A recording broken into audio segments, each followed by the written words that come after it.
Hi, so before this entire little VOD gets started, I do want to let you be aware that my mic has been weirdly fluctuating from being very loud and very quiet throughout this entire VOD and the VOD after this one. So I am going to try my best to make sure it's as intelligible as possible, but if it doesn't come out all that great, I am very sorry. I have tried my best. But other than that, that's really all I have to say. Sorry for not posting anything in a long while.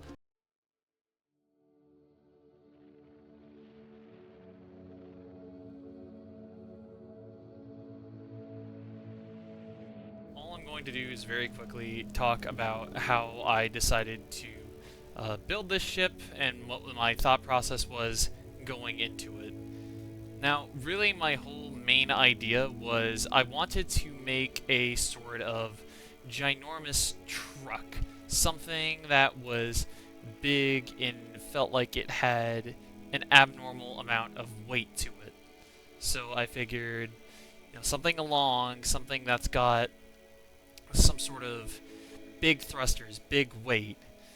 So the back, as you can see, has those larger thrusters and seems to have a lot more weight added to it to make it seem like it's heftier, like there's more heavy-duty implications on the backside. The front side, I thought, was personally a very interesting design decision that I like, which is this sort of bumper. Immediately it reminds me of train bumpers and how they have, well, they can attach those basically cattle chutes that shove the cattle out of the way without harming them too much. The entire underside of this was mostly unintentional with the utilization of cowlings and reinforced hull links. The hull links do give it a very repetitive feel, but due to the fact that this was nearing complexity limit, I wasn't able to do too much with it in that essence. Another thing that I love doing is utilizing the reactors as well as the landing thrusters as key parts of the design as well. You can see right here, the Thunderbird landing thruster also doubles as a sort of, well, actual thruster. And this lets it have a lot more of a sleek design from the back whenever it is in flight. Something that I don't think a lot of people know is that if you have too many thrusters, they will eventually stop sending out trails, so you have to be careful with how many thrusters you use, otherwise one or multiple won't utilize trails, and that just doesn't look right. The top of this, I will definitely admit, is not my best work, but overall I do enjoy what I did with this build, and personally I think it has to be one of the better ones that I've decided to come up with. Now, this next one I actually did rename, mostly because of the design, and I decided to name this one Styx. Not like S-T-I-C-K-S Styx, but S-T-Y-X Styx, like the river Styx. Mostly as a play on words, but also because it does look like a bunch of sticks put together. Now, this was a design I did make on stream, and I enjoyed the creation of very, very much. Even right now, I am very proud of how this design came out, and I'm honestly impressed that it's held up this well in my memory. I remember that as I was building it, the initial design I was wanting to go for were those ships that you'd see in fiction, where they're sort of split, kind of like pod racers, but a lot more focused on the fact that they're apart.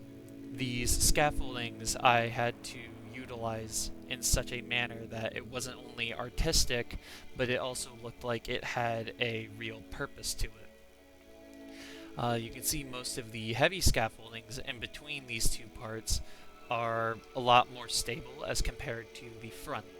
I figured that the front stability would be needing a lot more jiggle to actually account for the speed of interspace flight. Now, the reactors, just like the last one, are very hard to get right in a Corvette design, I feel. Because you aren't able to rotate them, you have to sneakily insert them into designs without actually compromising anything. And one of the ways I was able to do that is by utilizing the Medusa and the Photon Cannon, or any other of the turrets. It looks like it is a natural seated position, which allows for many of the designs to very easily be melded together. Another thing that you might notice is, just like with the last design, a lot of the weight is shifted towards the back, and I'm not sure why it's colored like this. I genuinely have no clue, but you'll notice that along with the thrusters, the Thunderbirds are on the inside, whilst there is Arcadia Heavy Boosters on the outside. And I will admit that while it does at first seem like it messes with it, overall I feel like it contributes to the scrappy and industrial design that I was going for. While the coloring is off, the design I feel is very, very strong, very much something that you would see a scrappier character using in a sci-fi film. One of the other things that I will absolutely compliment this build on is the fact that if you look on the underside, it really doesn't have a whole lot going on, but still remains to be mostly smooth. There is only 3 Magfield landing thrusters to account for the 2 Thunderbirds that are on the internal side. Now, while this is all well and good, I personally love this build so much just because of how it all came together. The genuine design, the way it just matches all of what I would have wanted in a build. A lot of it is definitely opinionated, but overall I love the idea of split ships like this, and I personally feel like Styx was one of the ones to probably come out better than most of my other split ship designs, as I'm going to go through for the rest of this. So, yeah. This one is a vessel I'm not entirely sure how I feel on. This specific one was a ship design that I mainly tried to go with a smaller form on. I realized that many of my ship designs were obscenely large, and a lot of the time were seeming more bulky but smaller freighters than an actual ship. And with this design, I really wanted to sort of make a smaller, compact vessel. Now, of course, it doesn't have any of the buffs of a larger vessel with more reactors and more thrusters, more weapons, but overall I do enjoy how this design turned out. It's sleek it's sleek designs with very little to note, allows for a very nice flight pattern. It's not over the top, it's not in your face, but at a glance you could probably mistake it for a small starship, or maybe an overly large hauler. One thing that I do very much enjoy is the utilization of these side pods as well as the decorative casings. While they seem very minute, they do a lot to help with the bulkier, more definitely inherent jaggedness of many of the reactors. You'll notice that a lot of the reactors I try to hide or cover with something else, like a thruster or maybe a landing gear or a side pod, something else of the like, and that's not any different here, though the Zenith class reactors that were utilized are still a little bit exposed, as to give this ship a little bit more, I would say, ingenuity. Another thing to note is the air purifiers, which, even though that's what they are called, don't actually look like they produce any additional oxygen. So you were able to utilize it as just exterior hull fashionings to make it seem like the ship is doing more than it really has to. Overall, I feel like this small yet sleeker design, that was a loud ping, this small yet sleeker design allows for, I would say, enhanced maneuverability, but when it comes to Corvettes, none of that really matters. All that really matters is the actual fashion of it, and the usability seemingly comes second.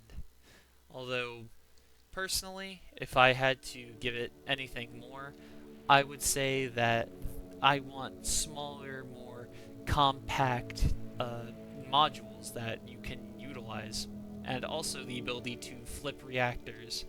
While this may seem very minute, I have found many instances where the Medusa class reactor would have worked much better on the rear of a vessel rather than the front of it. Now, this vessel I am not going to sugarcoat it, I feel a little bit iffy on. And that is mostly because of the type of design I tried to go for whenever I was creating it.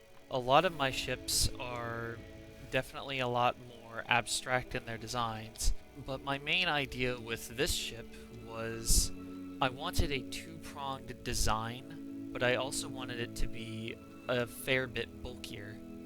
And I feel like this design encapsulates that wonderfully. If you remember earlier what I said about utilizing the reactors in a unique way, this build does that wonderfully with the Medusas at the front of the two prongs. One thing I do neglect to mention is the internal sight picture of the cockpit. Now, you can see me right here, but even from this view, the cockpit is not very concealed, despite the external cowlings and blades that are accompanying it. While I do agree that having a clear sight picture when in the cockpit allows for a lot more enjoyable experience while flying your ship, sometimes it is nice to have that little bit of restriction and give your ship more personality. Again, going back to the reactors, you can see the utilization in how I tried to hide the Zenith and the Ceto class reactors by positioning them in such a way that it would seem like they're powering things or that they're somewhat hidden. Again, this is something that I feel like shipbuilding struggles with a fair bit, is that the reactors, like the Ceto, cannot attach to walls. They can only attach on the top side and the underside. And while this does work in its favor oftentimes, other times it feels like it is very restricting and you aren't able to do everything that you were wanting to. I'm not very proud of this design, although it is definitely very interesting.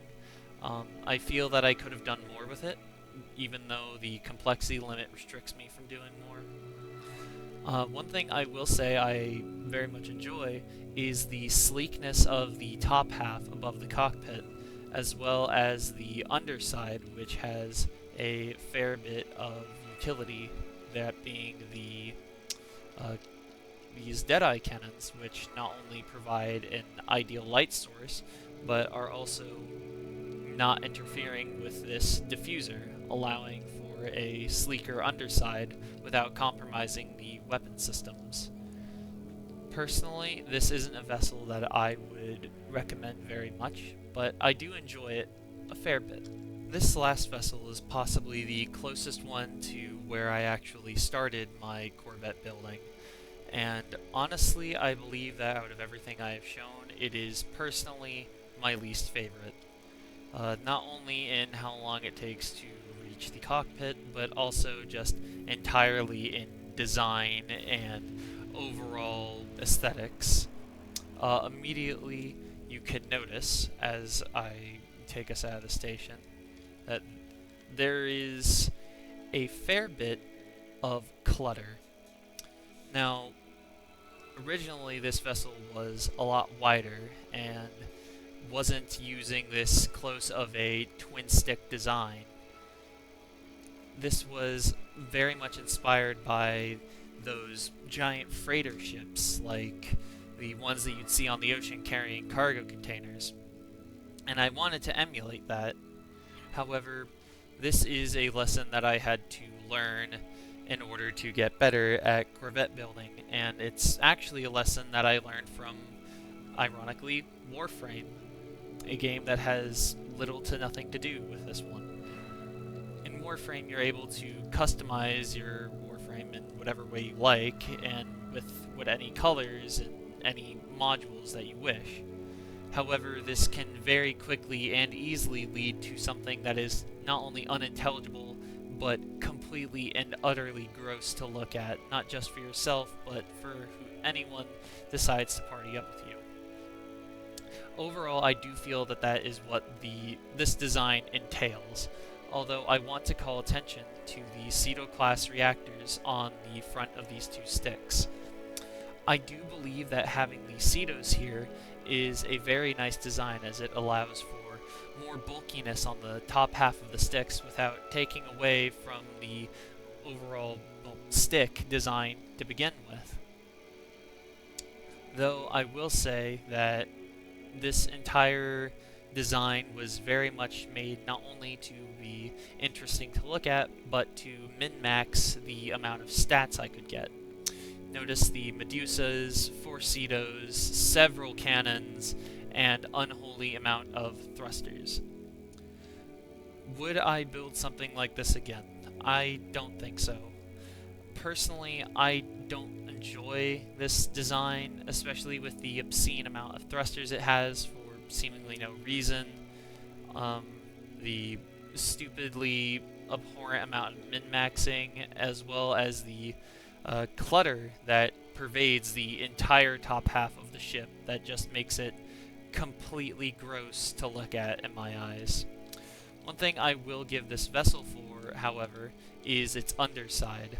While the underside is definitely a little bit bulkier, it definitely makes a more of a sleek design that kind of carries to the back end of the ship where the thrusters lie, and for that, I feel it is important to note. But realistically, that's it for me.